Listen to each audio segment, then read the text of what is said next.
Pemirsa, kemampuan dalam pengelolaan keuangan sangatlah dibutuhkan dalam berumah tangga. Nah, kita pagi ini akan membahas seputar 3 tips kelola keuangan rumah tangga dengan gaji minim. Bersama saya Chandra Dewi, Anda menyaksikan Cerdas 5 Menit. Dan di studio Metro Manulife saat ini saya telah ditemani oleh Bapak Putut Endruanda Nawari, Director of Business Development dari PT Manulife Asset Management Indonesia. Selamat pagi Pak Putut.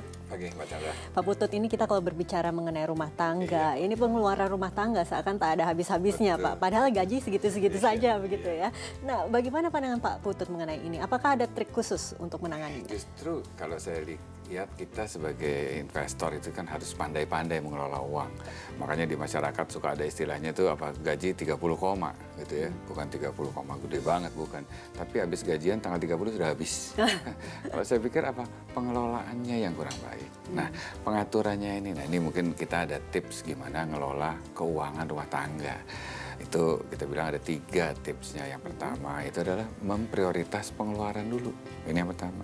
Kedua itu adalah penerapan. Jadi kalau udah di prioritas atau diterapin, kemudian pengawasan. Jadi ada 3 siklus yang harus dilakukan sebelum melakukan investasi. Oke, kalau gitu barangkali kita jabarkan dulu ini Pak Putut. Yang pertama tadi dikatakan prioritas. Ya. Penetapan prioritasnya seperti apa yang harus dilakukan? Jadi pertama-tama sebelum kita mulai atau dapat uang, pertama kali harus dilakukan adalah melakukan prioritas pengeluaran. Jadi apa yang dilakukan dalam proses prioritas itu memilah-milah mana yang paling penting. Jadi pertama kali proses penyaringannya adalah apakah kebutuhan itu merupakan kebutuhan primer maupun sekunder. Jadi misalnya, bisakah itu ditunda kebutuhannya? Misalnya untuk makan, itu kan primer kebutuhannya, harus didahulukan. Ini yang merupakan prioritas utama. Yeah. Liburan di tempat lain itu mungkin masih bisa disisihkan ke kebutuhan-kebutuhan sekunder. Itu yang pertama. Kedua, juga screening kedua yang bisa dipakai investor adalah apa? Kebutuhan dan keinginan. Yang baik dilakukan adalah kebutuhan, bukan mengikuti keinginan. Nah, ini yang namanya prioritas. Nanti sebagai investor nanti kita mulai milah-milah mana yang nomor 1, nomor 2, nomor 3. Ini kalau bisa dibilang sebagai tahap perencanaan keuangan tadi, seperti itu, supaya nggak bocor istilahnya uangnya. Oke, jadi ini prioritas ini memang untuk dalam tahapan perencanaan keuangannya. Kalau begitu kedua kan tadi dikatakan penerapan. Ini penerapan ya kemudian. Penerapan kalau udah kayak gitu kita udah tahu mau kayak gimana. Pos-posnya yang akan kita keluarkan sudah tahu, itu juga istilahnya jangan terus nggak dilakukan. Nah, ini yang kita supaya ada insentif untuk melakukan implementasi dari prioritas tadi, itu selalu berpikir bahwa dengan mulai dari sekarang, efeknya kita sisihin untuk investasi mulai dari saat ini, ke depan ini benefitnya akan semakin besar. Karena dengan memulai sekarang atau katakanlah 5 tahun yang ke depan, itu efeknya akan lebih besar kalau kita mulai dari sekarang. Yeah. Kedua juga karena kita harus sadar bahwa yang akan menggunakan investasi itu kita sendiri, itu kita harus membayar diri kita sendiri. Jadi gaji yang kita terima sebaiknya langsung kita sisihkan.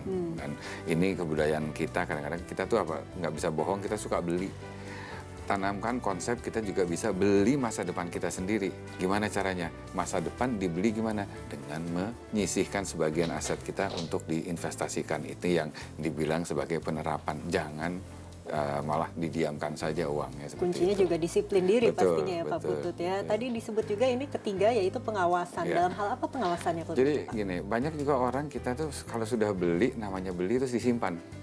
Gitu. Nah, dalam berinvestasi mengelola keuangan itu pengawasan itu satu proses yang terus menerus. Jadi setelah kita katakanlah sudah bisa menyisihkan untuk masa depan, itu jangan terus beli dan sudah, tapi harus terus diawasi. Awasinya berapa kali dimonitornya kalau begitu ini Pak? Yang penting sebagai investor jangan karena kita tidak tahu investasi nggak diawasin, salah. Lakukan sebaiknya minimum 3 bulan sekali. Kenapa harus dilakukan pengawasan? Karena pada saat itu sebenarnya kita bisa menyesuaikan tujuan investasi lagi dengan kondisi yang ada pada saat itu. Seperti itu. Baiklah Pak Putut, terima kasih banyak ya Pak atas kehadiran dan informasinya. Dan pemirsa, demikianlah Cerdas 5 Menit, Cerdas Finansial untuk episode kali ini. Saya Chandra Dewi, terima kasih. Sampai jumpa. Dipersembahkan oleh